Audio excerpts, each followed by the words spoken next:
So hello fam, welcome to my mini blog. ಇಷ್ಟು ದಿನ ಯಾಕೆ ವೀಡಿಯೋ ಮಾಡಿಲ್ಲ ಅಂದರೆ ಇಂಟರ್ನೆಟ್ಸ್ ಇತ್ತು.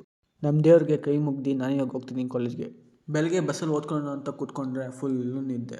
ಹಂಗೋ ಹಿಂಗೋ ಮಾಡಿ ಒಂದು ಕ್ವಶನ್ ಅದು ಓದ್ಕೊಂಡೆ. ನಿಮಗೂ ಗೊತ್ತಲ್ವ ನಾನು ಇವಾಗ ಏನು ಮಾಡ್ತೀನಿ ಅಂತ. ಡ್ರಾಪ್ ಕೇಳ್ಕೊಂಡು ಹೋಗ್ತೀನಿ ಅಷ್ಟೇ. ಕಾಲೇಜ್ಗೆ ಹೋಗಿ ನೋಡ್ತೀನಿ ಎಲ್ಲ ಫುಲ್ಲು ಸೀರಿಯಸ್ ಆಗಿ ಓದ್ಕೊಂತವ್ರೆ. ಇವತ್ತಿಗೆ ಇಂಟರ್ನಲ್ಸ್ ಮುಗೀತು. ಆಮೇಲೆ ಇವಾಗ ಊಟಕ್ಕಂತ ಬಂದ್ವಿ. ಇವಾಗ ಒಂದು ವಿಷಯ ಹೇಳಬೇಕಾಯ್ತು, ಮರ್ತೇ ಹೋಯ್ತು. ಇವನು ದರ್ಶನ್, ಇವನು ಒಳ್ಳೆ ಎಡಿಟರ್. ಇವನು ಲಿಂಕ್ ಡಿಸ್ಕ್ರಿಪ್ಷನಲ್ಲಿ ಹಾಕಿಟ್ಟು ಹೋಗಿ ಫಾಲೋ ಮಾಡಿ. ಕಾಲೇಜ್ ಬಿಟ್ಟು ನಮ್ಮ ಫ್ರೆಂಡ್ ಬರ್ತೀನಿ ಅಂತ ಬಸ್ ಸ್ಟ್ಯಾಂಡ್ ಕಾಯ್ತಿದೆ. ಈ ಸೀನ್ ತೆಗ್ದಿರೋದಿಲ್ಲ ಗೈಸ್, ಕೆಂಗಿರೈತೆ ಒಂದು ಫ್ಲೇವರ್ ಇದೆ, ಇಲ್ಲೇ ತೆಗ್ದಿರೋದು. ಬಸ್ ಡ್ರೈವರ್ ಅವರು ಇವನಿಗಂತೂ ಮಲಿಕೊಳ್ಳೋಕ್ಕೆ ಬಿಡಲಿಲ್ಲ. ಯಾಕೆಂದರೆ ಹಂಸಲ್ಲಿ ಎಗ್ರಿಸಿ ಪಾಪ. ಇವನು ನಾನು ಗಾಡಿ ಓಡಿಸ್ತೀನಿ ಅಂತ ಅವ್ನ ಕಡೆ ಮಾತ್ರ ದುಡ್ಡು ಒರ್ಸ್ಕೊತಾನೆ, ನಮ್ಮ ಕಡೆ ಒರ್ಸೋದೇ ಇಲ್ಲ. ಅದಕ್ಕೆ ನಾನು ಬಿಡ್ತೀನಿ, ಒರೆಸ್ದೆ. ಸ್ವಲ್ಪ ಕೆಲಸ ಇತ್ತು, ಆಮೇಲೆ ಮುಗಿಸ್ಕೊಂಡು ಅಪಾಯಿಂಟ್ಮೆಂಟ್ಗೆ ಬಂದೆ. ಆಮೇಲೆ ಶಾವುಲಿಗೆ ಫೋನ್ ಮಾಡಿದೆ, ಬಂದ. ಅಲ್ಲಿ ಕಿತ್ತಿಸಿ ಹಿಂದ್ಕೊಳೋ ಅಂದ. ತೋರಿಸು ಅಂದ ತಕ್ಷಣ ಎಲ್ಲ ಬ್ಲಾಗಿಗೆ ಹಾಕ್ಬಿಡೋ ಅಂದ. ಶಾವು ಶಟಲ್ ಬಟ್ ಇಸ್ಕೊಂಬಂದ, ಶಟಲ್ ಆಡೋಣ ಅಂತ. ಸರಿ ಆಯಿತು ಅಂದ್ಬಿಟ್ಟು ಆಡಿದ್ವಿ. ಆಮೇಲೆ ಹಂಗೆ ಬೋರ್ ಆಯಿತು, ಅದಕ್ಕೆ ಆಚೆ ಹೋಗೋಣ ಅಂದ್ಬಿಟ್ಟು ರೆಡಿ ಆದ್ವಿ. ಆಚೆ ಹೋಗೋ ಟೈಮಲ್ಲಿ ಇವರಿಬ್ಬರು ಫೈಟಿಂಗ್ ಆಡ್ತಾಯಿದ್ರು.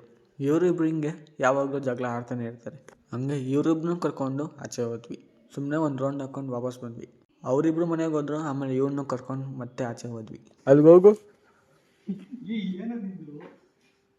ಬಾಯ್ ಬಾಯ್.